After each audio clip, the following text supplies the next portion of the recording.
സത്യഭാമയല്ല, നിന്റെ തന്തേരെ ഭാമ കേട്ടാ ഓമനെ. നിന്റെ തന്തി ഉണ്ടടി ഇപ്പോഴും. നിന്റെ തള്ളയുടെ പേരെന്താടി? നീ ഓമന.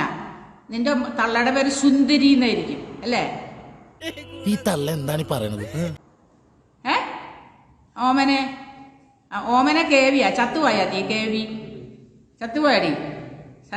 മല്ലികയുടെ ഏഴയിലൊക്കെ അത് ശരിയാ. മല്ലിക ജീവിക്കുന്നത് പോലെയൊന്നുമല്ല ഞാൻ ജീവിച്ചു വന്നിട്ടുള്ളേ. അയ്യോ, അത് ഇവിടെ ഉള്ള കലാകാരന്മാരോട് ചോദിക്കും. ആ പെണ്ണുമ്പിള്ള ജീവിച്ചു വന്ന ഒരു രീതികളും കാര്യങ്ങളൊക്കെ ഈ ലോകത്ത് കലാകാരന്മാർക്ക് മൊത്തം അറിയാം കേട്ടോ. ഓമനെ സത്യഭാമേനെ നിങ്ങൾ എന്നോട്ട് അറിയാൻ തുടങ്ങിയേ? എൻ്റെ ആ കേസ് പോലെയല്ലേ നിങ്ങൾ എന്നെ അറിയുള്ളൂ. മറ്റേ പെണ്ണുമ്പിള്ള അതല്ല, ലോകം മുഴുവനും ഓടി ഓടി ഒരു വണ്ടിയാണ് കേട്ടാ. അതുകൊണ്ട് അവരുടെ കയ്യിലൊക്കത്ത് എനിക്ക് സത്യമായിട്ട് വരാൻ പറ്റില്ല, യാതൊരു സംശയമില്ല. അതെങ്ങനെ വരാൻ പറ്റും? ഞാൻ മാന്യം പരിധിയായിട്ട് ജീവിക്കുന്ന ഒരു സ്ത്രീയാണ്. അതുകൊണ്ട് അവരുടെ കൂടെ ഒരിക്കലും എന്നെ ചേർക്കാൻ പറ്റൂല. ഓമന അത് പറഞ്ഞത് വളരെ സത്യമാണ് കേട്ടാ. ഇനി എങ്ങനെ എല്ലാവരോടും പറയണോ ഓമനെ? ഇനി നീ ഇതിൻ്റെ പുറകെ എഴുതണം കേട്ടാ.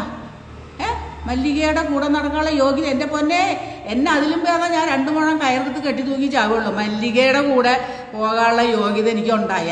മല്ലികയല്ല സത്യഭാമ. ഈ ലോകത്തെ കലാകാരന്മാർക്ക് മൊത്തം അറിയാം മല്ലികയുടെ ഹിസ്റ്ററി കേട്ടാ. സത്യഭാമ അല്ല അന്തസ്സായിട്ട് ജീവിക്കുന്നു ഇവിടെ കേട്ടല്ല. ഇനി നീ ഇതിന്റെ പുറകെ കമന്റ് ഇട്ട് പാടി ഓമന അമ്മ.